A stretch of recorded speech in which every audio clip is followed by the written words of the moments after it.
Kulikuwa kuna kijiji kimoja ambapo watu wake walikuwa wakifuga mbuzi ndani ya zizi. Mbuzi hawa wanaletewa maji yao, majani yao, maana chakula chao kwa ujumla ndani ya zizi lao bila kusumbuka kwenda sehemu yoyote.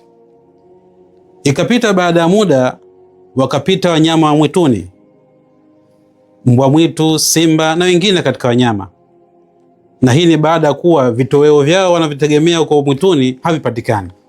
Wakapita karibu na zizi la hawa mbuzi, wakawaambia au wakanasema wao kwa wao, kwa hakika wanyama wenzetu hawa wamedhulumiwa, wanatakiwa wapewe haki zao.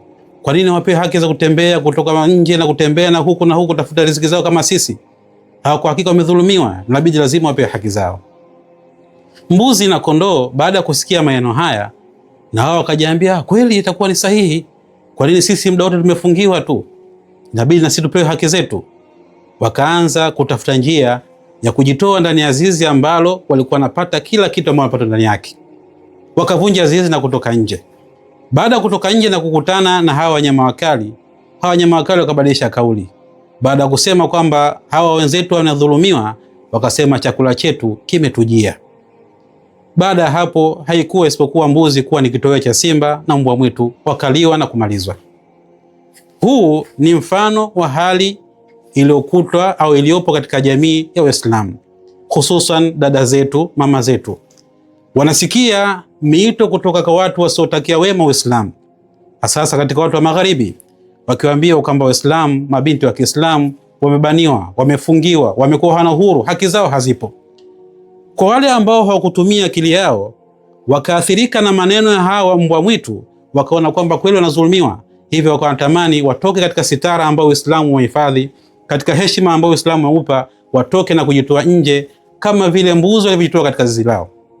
Kilichotokewa ni kwenda kuwa ni sehemu firasa, chakula cha hawa wanyama wakali ambao siku zote walikuwa wakiwanyemelea na kuwavizia. Binti wa Kiislamu ikaenda kuvunjwa heshima yake. Binti wa Kiislamu akaenda kubakwa huko. Binti wa Kiislamu akaenda kutumiwa kama ni sehemu ya kuvutia wateja kutokana na mwili wake. Heshima yake na hadhi yake ikupotea kwa sababu kusikiliza uongo na maneno matamu yasiokuwa na maana, yakamtoa katika hadhi na heshima ambayo amepata katika Uislamu. Haya maneno yanatosha sana kukuona wewe Muislamu kutumia akili yako kufikiria huu wito unaolinganiwa.